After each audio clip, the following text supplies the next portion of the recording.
kelionė prasideda, susipakavom daiktus. Motociklas paruoštas, pasikrovė taip nekukliai.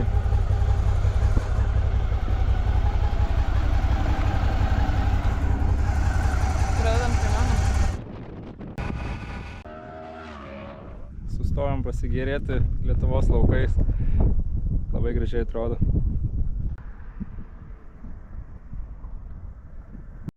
Pažiūrėkite, kaip gražu. Štai kiek daug šieno.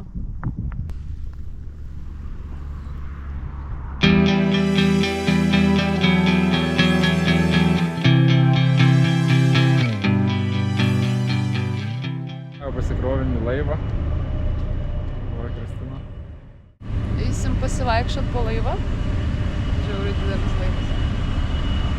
Ir eisime vat.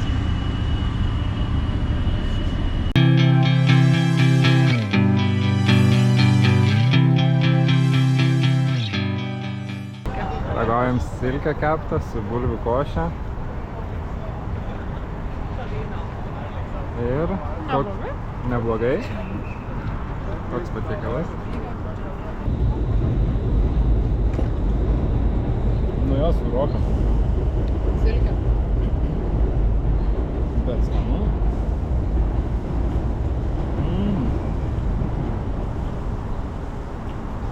Labai gerai.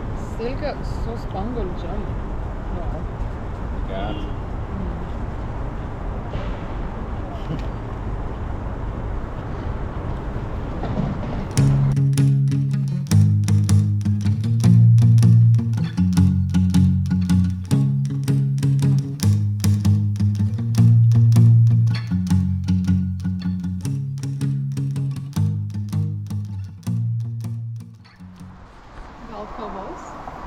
Gal kavos?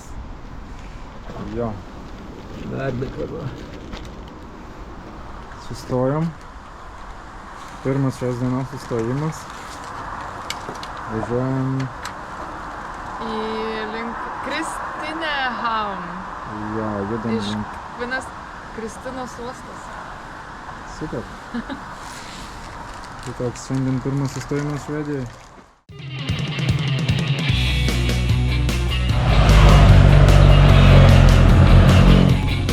Broliai, ką tik pravažiavo.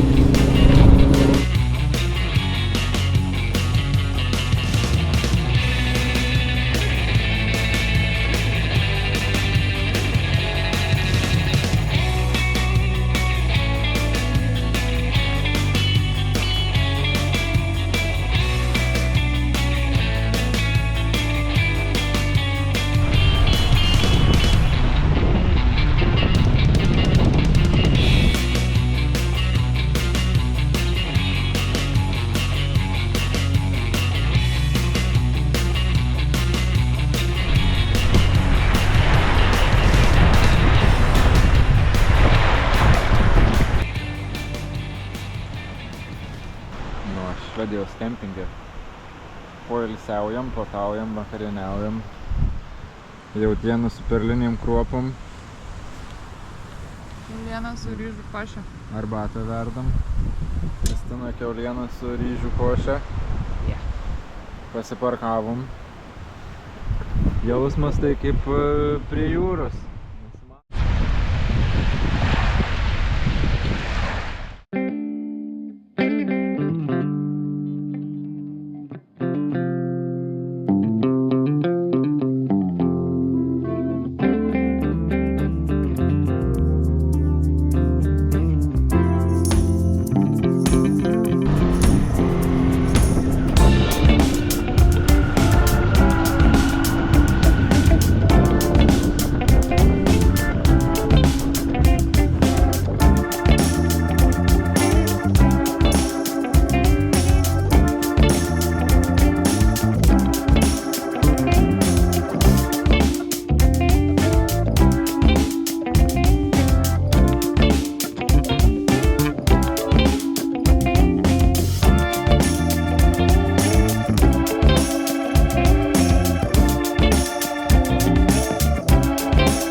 Tai yra lazuvės rovezai, makarūsai ir čia mums paėmė spalvą.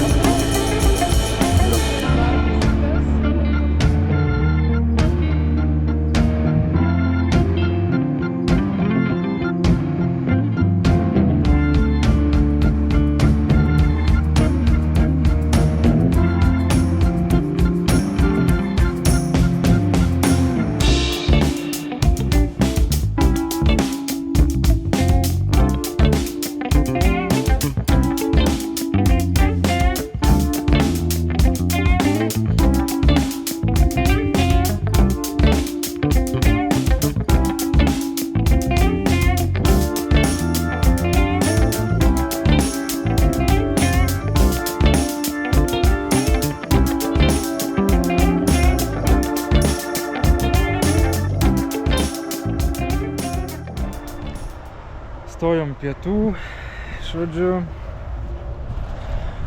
keičiam vandenį, valgysim tokį sausą maistą, sėdim, čilinam, ilsimės. Prasidėjo pagaliau gražūs vaizdai. Ragausim dabar bulvių košės su jautiena. Ne, su bekonu. Ai, su kiauliena. Yeah. Tokia vat košytė.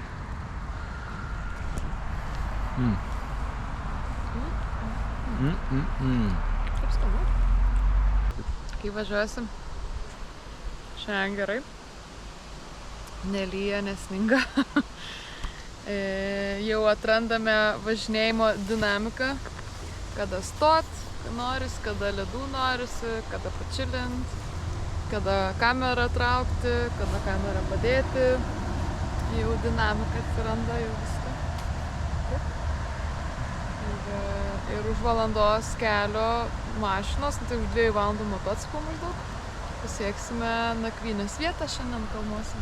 Jo, šiąnakt nakvosim kalnuose. Laukia dar nuostabūs vaizdai, pietaujam ir judam į kelią.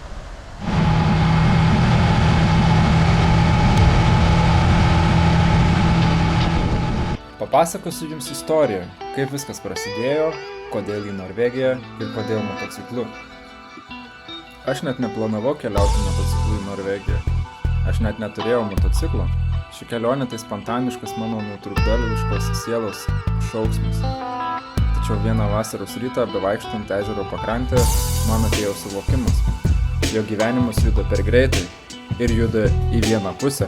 Tad kodėlgi neišpildžiu savo senos svajonės keliauti motociklu po pasaulį. Mes turėjome kvietimą vykti į Norvegiją haikinti bei susitikti su bičiuliais iš Vokietijos bei Australijos, tačiau dar nebuvome įsigiję lėktuvo bilietų. Jau buvome apsisprendę, jog keliausime, tačiau motociklo čia nebuvo nei minties. Ta rytą atsisėdau ant suoliuko ir atsidariau Autoplius. Peržvelgiau keletą motociklų, kuriuos buvau pasižymėjęs anksčiau ir pamačiau, jog vieno iš jų kaina drastiškai sumažėjo. Nieko nelaukęs paskambinau ir pasiteiravau apie būklę.